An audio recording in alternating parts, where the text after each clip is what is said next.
सभी को नमस्कार। आज हम इस वीडियो में कोविड रोगी के लिए होम आइसोलेशन के बारे में बातचीत करेंगे कि होम आइसोलेशन क्या होती है, रोगी को कब होम आइसोलेशन करना चाहिए, कब डॉक्टर की सलाह लेनी चाहिए और होम आइसोलेशन में उसे क्या क्या करना चाहिए, अपने खाना पीना क्या खाना चाहिए। तो इन सभी चीज़ों के बारे में हम बात कर रहे हैं। ये जनरल अवेयरनेस के लिए है कि जैसा कि आज सब जानते हैं कि कोविड बहुत ज़्यादा फैला हुआ है और बहुत लोगों को इस होम आइसोलेशन के बारे में ज़्यादा जानकारी नहीं है, क्योंकि ये नया कॉन्सेप्ट है कि लोग अपने घर में रह के ही अपना इलाज करें, क्योंकि रोगियों का नंबर बहुत ज़्यादा हो गया है, हमारे हॉस्पिटल्स में जगह नहीं है, इसलिए होम आइसोलेशन का एक कॉन्सेप्ट लाया गया है। तो इसके बारे में हम कुछ ज़रूरी बातें पढ़ते हैं कि होम आइसोलेशन क्या है। कोरोना महामारी का पूरी दुनिया में प्रकोप है। इसका संक्रमण एक व्यक्ति से दूसरे में तेज़ी से फैलता है, लेकिन यह बीमारी इतनी ज़्यादा घातक नहीं है कि हर मरीज को अस्पताल में भर्ती होना पड़े। केवल 20% मरीजों को ही अस्पताल में भर्ती होने की आवश्यकता पड़ती है। 80% लोग घर पर औरों से अलग रहकर और दिशा निर्देशों का पालन कर स्वस्थ हो सकते हैं। मरीज का घर पर बाकी सदस्यों से अलग रहकर इलाज होम आइसोलेशन कहलाता है। I think this point is clear कि आपने अपने घर के अलग मेंबर से अलग होकर एक कमरे में बंद होकर अपना इलाज में आइसोलेट करना है। अब आपका जो बाथरूम अंदर ही होना चाहिए, आपने किसी चीज़ को टच नहीं करना, तो आपको खाना पीना सब आपके कमरे में ही मिलना चाहिए। तो इसे हम होम आइसोलेशन कहते हैं। अब होम आइसोलेशन किन परिस्थितियों में किया जा सकता है। नंबर 1, घर में कोविड-19 संक्रमित व्यक्ति के लिए अलग हवादार कमरा और अलग शौचालय हो। ठीक है, क्योंकि अगर शौचालय भी आप शेयर करते हो तो भी ये बीमारी फैल जाएगी। अगर पॉसिबल हो तो शौचालय अलग होना चाहिए और उस शौचालय में कोई दूसरा व्यक्ति ना जाए। घर में कोविड-19 संक्रमित व्यक्ति की 24 घंटे देखभाल करने के लिए देखभाल करता हूँ, क्योंकि उस व्यक्ति को बाहर नहीं आना, बाकी कमरों में नहीं घूमना, किचन में नहीं जाना। जो उसका देखभाल करने वाला है सभी चीज़ें उसको उसके कमरे में प्रोवाइड कर दे। कोविड-19 संक्रमित व्यक्ति में कोई गंभीर लक्षण ना हो। अगर गंभीर लक्षण आपको दिख रहा है तब तो डॉक्टर के पास जाना ही है। अगर आप होम आइसोलेशन के योग्य नहीं पाए जाते हैं, आपको अस्पताल में भर्ती होने की सलाह दी जाती है। होम आइसोलेशन में रोगी क्या करे। अगर वो कमरे के अंदर बंद है, अब टाइम पास कैसे करेगा। घर के अन्य सदस्यों से दूरी रखें और अलग हवादार कमरे में रहे, जहाँ तक संभव हो खिड़कियाँ खुले रखें। सेकेंड, अपने घर वालों से अलग शौचालय व बाथरूम काम में लें। तीसरा, हमें ट्रिपल लेयर मेडिकल मास्क पहनकर रहें। हमेशा ट्रिपल लेयर मेडिकल मास्क पहनकर रहें और मास्क को 6 से 8 घंटे के बाद बदलें। इसे पेपर बैग में लपेटकर 72 घंटे के बाद ही सामान्य कचरा पात्र में डालें, क्योंकि इससे पहले बेटा उसके ऊपर वायरस हो सकता है और आप कचरे के डिब्बे में डालोगे तो वो जो भी उसको टच करेगा तो उससे संक्रमण फैल सकता है। साबुन व पानी से हाथों को 40 सेकंड तक अच्छी तरह धोएं या 70% अल्कोहल युक्त सैनिटाइज़र का उपयोग करें। हमेशा मास्क, रुमाल या कोहनी में ही खांसी या छींकें। ठीक है, सबके सामने मुंह खोल के नहीं, अपने मास्क से या रुमाल से या कोहनी से अपने मुंह को ढक लो अगर आपको खांसी या छींक आ रही है। क्यों ऐसा करना है, क्योंकि जब आप खांसते हैं या छींकते हैं, जो वाटर ड्रॉपलेट्स निकलते हैं उसमें भी वायरस होता है।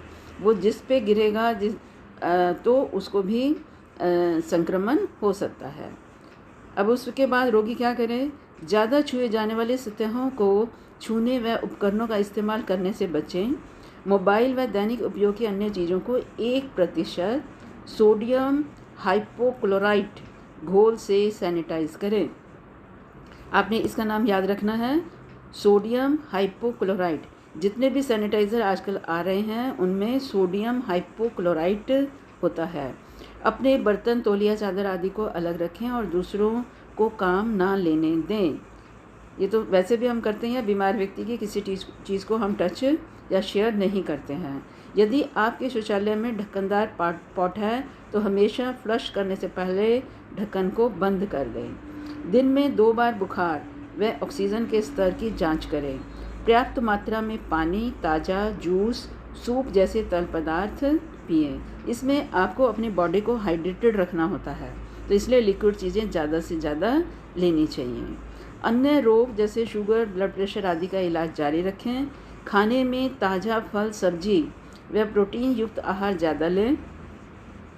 कार्बोहाइड्रेट कम लें। उसके बाद आइसोलेशन के दौरान शराब, धूम्रपान व अन्य नशीली चीज़ों का सेवन बिल्कुल ना करें। पालतू जानवरों से दूर रहें। डॉक्टर द्वारा दी गई सलाह का पालन करें व नियमित दवाइयाँ लें। अपने मोबाइल फ़ोन पर आरोग्य सेतु ऐप डाउनलोड करें और ऐप पर 24 घंटे नोटिफिकेशन और लोकेशन ट्रैकिंग, GPS ट्रैकिंग को ऑन रखें। घर पर अतिथियों को ना बुलाएं और किसी से ना मिलें। स्कूल, बाजार, सार्वजनिक स्थान या सामाजिक व धार्मिक कार्यक्रम में ना जाएं। कहने का मतलब जहाँ पे भी ज़्यादा लोग इकट्ठे हो रहे हैं वहाँ पे नहीं जाना। वैसे तो ये गैदरिंग्स होनी ही नहीं चाहिए। अब बात करते हैं, कोविड रोगी के लिए ज़रूरी है कि तन के साथ ही मन में भी स्वस्थ रहे, मन से भी स्वस्थ रहे। इसलिए फ़ोन व वीडियो कॉल पर परिवार के सदस्यों एवं रिश्तेदारों से संपर्क में रहें। अपनी पसंदीदा किताबें पढ़ें, टेलीविज़न शो व फिल्में देखें या अपने मोबाइल पर गेम खेलें। क्योंकि आपका मन में अगर ज़्यादा डर बैठ गया है तो भी आप बीमार हो सकते हैं। आपका मीन्स डिप्रेशन में जा सकते हैं। इसलिए आप अपने मन को दूसरी चीज़ों में लगाए रखें और कोविड के बारे में ज़्यादा ना सोचें। ये आपकी अपनी सोशल वेलबींग के लिए है। अब स्वास्थ्य की जांच कैसे करें? दिन में 2 बार सुबह और रात अपने स्वास्थ्य की जांच करें। इसके अलावा जब भी बुखार महसूस हो तो ये सब जांच ज़रूरी करें। थर्मामीटर में अपना तापमान लें। सेकेंड, अपनी पल्स या नब्ज़ को 1 मिनट के लिए जांचें। पल्स की जांच के लिए अपनी तर्जनी और मध्यम उंगलियों को कलाई पर रखें। ध्यान से गिनें कि आप 1 मिनट में कितनी बीट्स या धड़कनें महसूस कर रहे हैं। पल्स 100 बीट्स प्रति घंटे से अधिक ना हो। उसके बाद आपका जो श्वसन दर है वो 15 मिनट से अधिक ना हो। ऑक्सीमीटर से ऑक्सीजन का स्तर रखें। तो SpO2 रेट कितना आना चाहिए? 94% से कम ना हो। अगर इससे कम हो रहा है तो आपको डॉक्टर की सहायता लेने की ज़रूरत है। जांच के बाद ये सभी और अन्य लक्षण एक कागज़ या नोटबुक पर दिनांक और समय के साथ नोट कर लें। बुखार के अलावा कोविड-19 के नीचे दिए लक्षणों पर भी गौर करें। ये दिखाई दें तो डॉक्टर की सलाह लें। सांस लेने में कठिनाई हो रही है, छाती में लगातार दर्द या दबाव है, मानसिक भ्रम हो गया है, होठों या चेहरे का नीला पड़ जाना, तो भी इन सभी लक्षणों को देखते हुए भी आपको डॉक्टर की सहायता लेनी है। चिकित्सक की सलाह के अनुसार निम्न दवाइयाँ लें। पैरासीटामोल 500 ml ले सकते हैं बुखार होने पर। जिंक सल्फेट आप प्रतिदिन दिन में 1 बार 50 ml की ले सकते हैं। विटामिन सी प्रतिदिन दिन में 2 बार 500 ml की ले सकते हैं। कोरोना महामारी में होम्योपैथी दवाइयाँ भी कारगर हैं और इनसे मरीज़ ठीक हो रहे हैं। कोरोना बीमारी में शरीर का श्वसन तंत्र सबसे ज़्यादा प्रभावित होता है। क्षतिग्रस्त श्वसन तंत्र कोरोना वायरस को शरीर में पनपने का उपयुक्त वातावरण उपलब्ध कराता है। इन तथ्यों को ध्यान में रखकर होम्योपैथी के योग्य चिकित्सकों ने गहन विश्लेषण के बाद क्लोरम, ओजोनम, कालीब्रोमियम, कालीक्लोरम जैसी दवाइयाँ इस बीमारी के लिए चुनी हैं। होम्योपैथी दवाइयाँ योग्य चिकित्सक की सलाह से ही लेनी चाहिए। कोरोना में होम्योपैथी दवाई लेने वाले मरीजों को निम्न परहेज रखने चाहिए। इलाज के दौरान दूध ना पिएं। ठंडे पदार्थ, एयर कंडीशनर के उपयोग से परहेज रखें। बस यही था। उसके बाद रोगी खाए क्या? घर में बना खाना खाएं। आटा, दलिया, बाजरा, ब्राउन राइस खाएं। प्रोटीन युक्त चीज़ें खाएं। ताज़े फल, सब्जियां ख़ास तौर पर खट्टे फल, मौसमी नारंगी, संतरा ज़रूर लें। दिन में 8-10 ग्लास पानी पिएं। खाने में अदरक, लहसुन, हल्दी जैसे मसालों का उपयोग करें। लो फैट दूध पिएं। मांसाहारी लोग नॉनवेज को अलग से स्टोर करें और स्किनलेस चिकन, मछली और एग वाइट्स का सेवन करें। ध्यान रहे कि फलों व सब्जियों को अच्छे से धोकर काम में लें और खाना कम कोलेस्ट्रॉल वाले तेल में पकाएं। रोगी क्या नहीं खाए? मैदा, तला हुआ खाना या जंक फूड नहीं खाने हैं। पैकेट वाले जूस और कोल्ड ड्रिंक नहीं लेने हैं। चीज़, नारियल, मक्खन और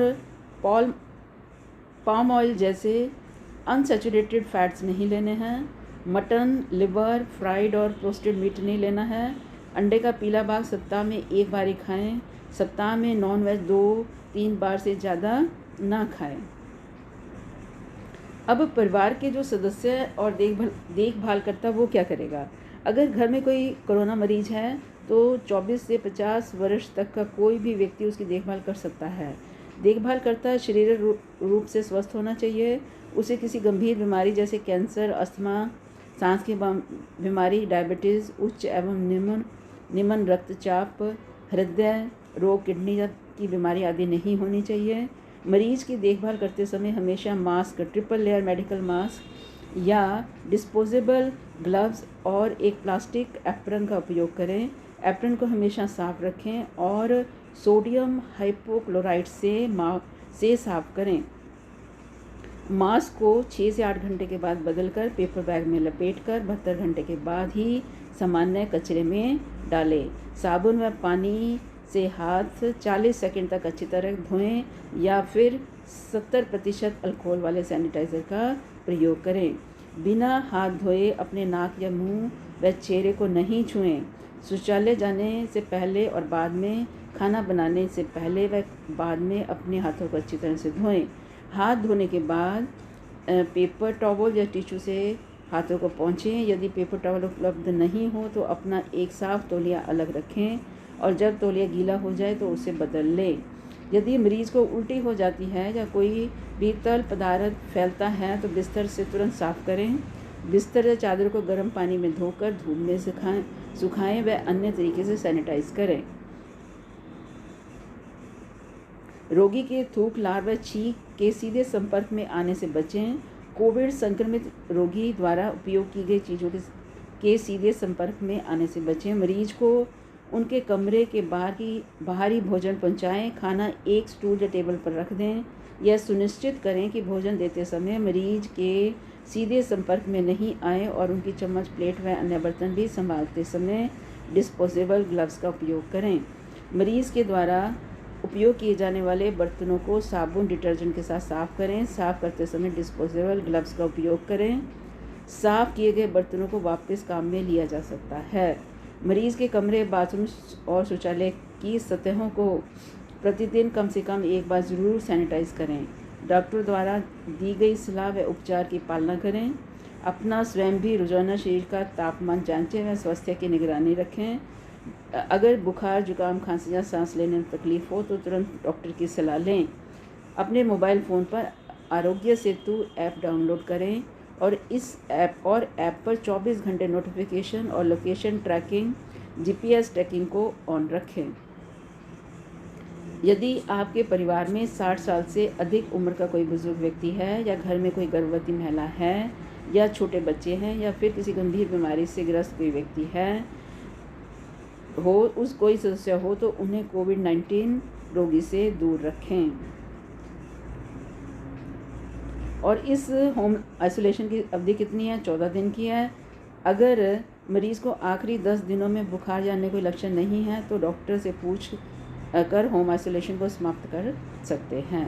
so this was all about home isolation.